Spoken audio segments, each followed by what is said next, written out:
Scientist की एक team ने पहली बार हमारे यूनिवर्स के डिटेल्ड 3D मैप को तैयार किया है, लेकिन इसके बाद साइंटिस्ट के बीच एक अलग ही प्रॉब्लम आ गई है यूनिवर्स के एक्सपेंशन रेट को लेकर।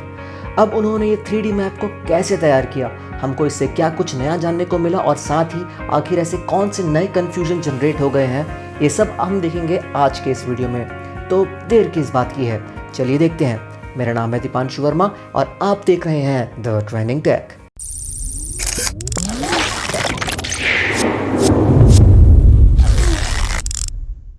हमारी करंट नॉलेज के अकॉर्डिंग यूनिवर्स की शुरुआत आज से 13.77 अरब साल पहले हुई थी, एक प्रोसेस के बाद जिसे हम बिग बैंग के नाम से जानते हैं। लेकिन इसके बाद इतने सालों में आखिर ऐसा क्या हुआ जिसके कारण जाइगैंटिक गैलेक्सीज, स्टार्स और प्लैनेट का फॉर्मेशन हुआ और ये लगातार एक दूसरे से इतनी स्पीड से दूर जाते जा रहे हैं। हमारा मानना है कि यूनिवर्स को लेकर इतने सारे सवाल का आंसर देने के लिए हम अभी इतने एडवांस नहीं हुए हैं और इसीलिए आज पूरी दुनिया भर में अलग अलग ग्रुप ऑफ एस्ट्रोनॉमर्स की टीम डिफरेंट प्रोजेक्ट्स पर काम कर रही है। उनमें से ही एक टीम ने कई सालों की कड़ी मेहनत के बाद तैयार किया है यूनिवर्स का अब तक का सबसे डिटेल्ड और एक्यूरेट 3D मैप को।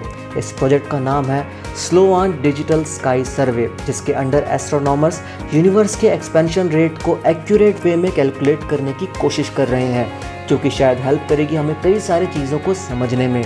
और लेटेस्ट अपडेट के अकॉर्डिंग इस प्रोजेक्ट में अब तक 2 मिलियन गैलेक्सीज से लेकर प्राचीन ऑब्जेक्ट्स जो कि हमसे 11 अरब लाइट ईयर्स की दूरी पर मौजूद हैं, उन सबको मैप कर लिया गया है।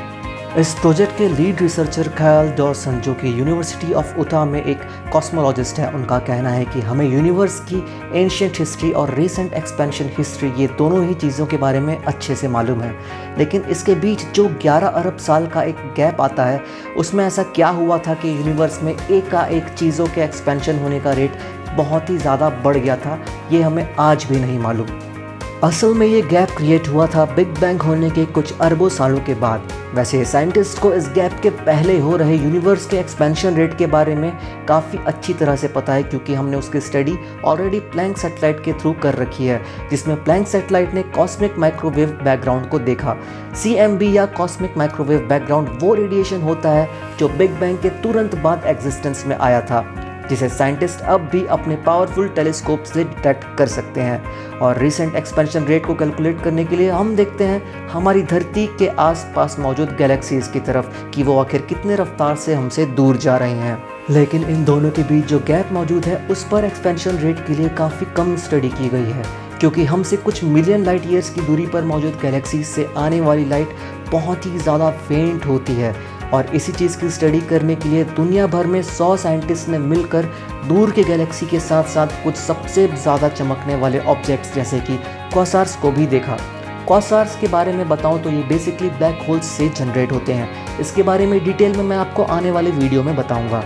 तो इस प्रोजेक्ट में सबसे इम्पॉर्टेंट चीज़ थी एक फिनोमेना जिसे हम जानते हैं रेड शिफ्ट के नाम से, और इसका मतलब होता है कि हमसे बेहद ही दूर मौजूद गैलेक्सी से जब लाइट ट्रैवल कर हम तक पहुंचती हैं, तो इस जर्नी के दौरान यूनिवर्स एक्सपेंशन के कारण ये लाइट भी स्ट्रेच हो जाती है, जिसके कारण इनका वेवलेंथ काफ़ी ज़्यादा बढ़ जाता है और ये स्पेक्ट्रम के रेड सेक्शन के साइड में शिफ्ट हो जाती हैं।